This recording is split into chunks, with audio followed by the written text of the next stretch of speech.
Et bonjour les amis, bienvenue sur la chaîne Pronoturf Plus, je suis Sébastien et ici je vous livre mes analyses pour le quintet du jour et je vous donne quelques pronos. Allez, c'est parti. On se retrouve pour le quintet d'Auteuil ce jeudi 23 octobre. C'est un steeple de 4700 mètres, corde à gauche sur un terrain très souple. La météo est couverte, pas de pluie annoncée mais le terrain reste lourd. On a un beau lot de sauteurs confirmés, c'est un handicap sérieux où il faudra de la tenue. Je vous partage ma sélection analytique, puis une sélection plus audacieuse, allons-y. Je m'attends à un rythme raisonnable, pas trop rapide, avec ce terrain lourd, la course devrait partir plutôt tranquille, en mode tenir la distance. Ceux qui peuvent venir bien placés à l'arrière pourront changer de vitesse dans la ligne droite. Les chevaux en bout de piste peuvent revenir si la tête chauffe devant. Il faudra bien avaler les obstacles et virer propre au dernier tournant pour jouer les places. Petit point rapide, Scatar, le numéro 2, sera déféré des antérieurs, ce qui lui donnera un bon appui sur ce terrain. Jost, le 6, sera également déféré et devrait bien profiter du terrain souple. On note aussi que Jaguar des Obos, le 9, portera des œillères pour rester bien dans sa course. Ces changements sont à surveiller car ils peuvent aider ses chevaux sur la fin de course. Ma sélection analytique. Le numéro 2, Scatar, c'est clairement mon favori. Scatar a fait impression en mai en dominant un gros handicap à Auteuil et il reste dans une super forme. Il a déjà gagné en terrain très souple, il tient la distance sans problème. Monté par Théo Dumouche qui le connaît bien, il part avec 71 kg, mais c'est mérité vu ses perfs récentes, car il vient de gagner. J'adore son profil, c'est un modèle de régularité et d'endurance. Je le vois carrément lutter pour la gagne aujourd'hui. Le numéro 6, Jost. Jost est un autre candidat très solide. C'est un cheval de grande classe avec plus de 300 000 € de gains, entraîné par François Seigneur. Là, il vient de faire des vacances, mais je pense qu'il revient en forme. À 67 kg, c'est un poids plutôt raisonnable pour lui. Il est très performant sur les parcours longs et lourds. Il faut rappeler qu'il a gagné plusieurs fois en steeple sous la pluie et en terrain lourd. Le fait qu'il soit déféré devant aujourd'hui est un atout. Baptiste Leclerc va tenter de le placer près des premiers pour lui faire une fin de course tonitruante. On le garde pour le podium car je le sens bien pour accrocher une place.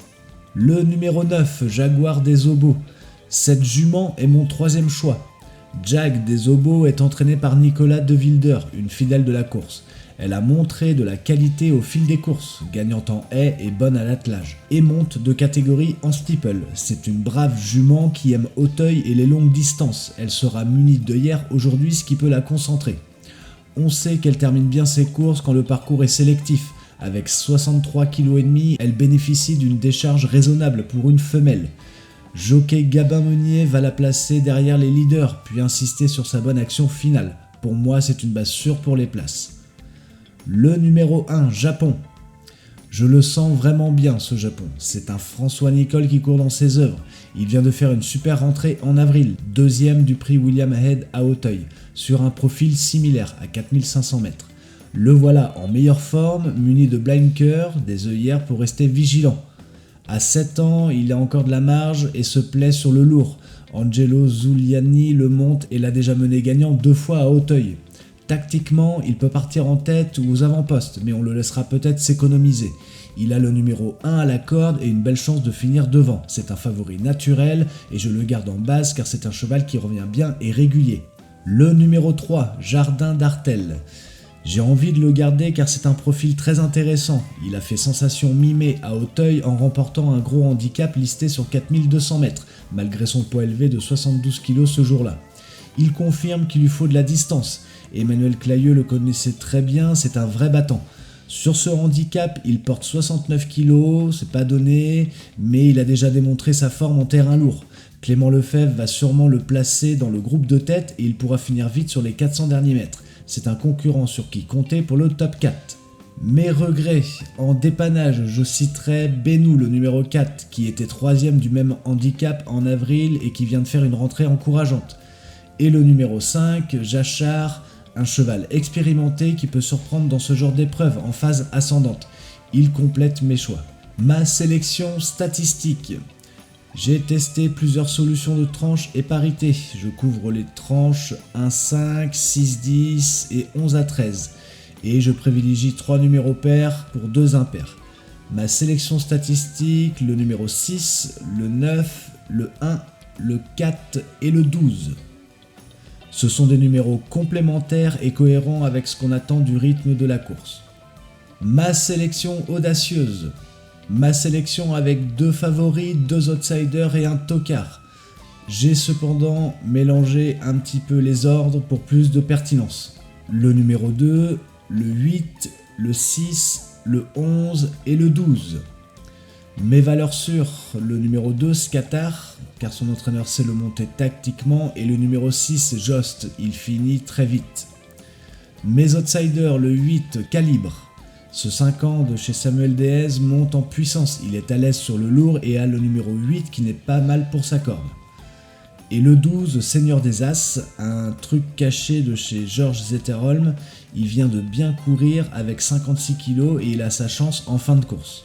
Mon tocard, le 11, Pastoureau, ce 5 ans de chez De Sousa n'a pas beaucoup de gains, 23 000 €, mais il avait montré du gaz dans sa jeunesse. Avec peu de terrain, à surveiller s'il peut surprendre, il aura sûrement des Australiennes. Ces chevaux forment une sélection osée, avec le 2 et le 6 qui sont mes valeurs sûres, le 8, le 12 mes outsiders et le 11 est mon coup de poker, un profil sans doute plus juste en terrain lourd. Ma sélection couplée, mon couplet analytique, le 2 et le 6. C'est mon duo phare, 2 bases sûres qui sont aptes au numéro de corde et à la grosse distance. Mon couplet audacieux, le 2 et le 12. J'associe le favori Scatar avec l'outsider crédible Seigneur des As. Ma sélection 2 sur 4, mon 2 sur 4 analytique, le 2 et le 6. Je remets les mêmes favoris car pour moi ce sont des profils de tête. Et mon 2 sur 4 audacieux, le 8 et le 12. Ils sont un peu moins joués mais logique c'est la course décante avec les outsiders du sud et le favori qui accélère. Mes chevaux surprise, quelques chevaux à surveiller en plus. Le numéro 7, Héraliste, il a de la classe, même si ses dernières courses sont en berne. S'il retrouve son niveau de 2023, il peut surprendre sur la fin avec un meilleur rythme. Le numéro 10, Krishna, il sort de bonnes performances, notamment en terrain lourd. Luca Zuliani lui donne sa chance malgré son petit poids, et c'est un profil qui peut s'améliorer encore. Et le numéro 13, Jolimet, jeune 6 ans, pas très expérimenté mais muni d'atouts sur ce tracé. On le garde de côté si la course joue trop sur la vitesse. Voilà les amis, j'espère que cette analyse vous a plu. N'hésitez pas à me dire en commentaire vos chevaux favoris. Ma sélection est donnée à titre indicatif, ce n'est pas un conseil de jeu, il n'y a pas de garantie de résultat, c'est une analyse personnelle. Jouez prudemment et avec modération. Sur ce, on se retrouve dès demain pour une nouvelle analyse. D'ici là, prenez soin de vous et n'oubliez pas de vous abonner à la chaîne pour ne rater aucune vidéo. Allez, à bientôt!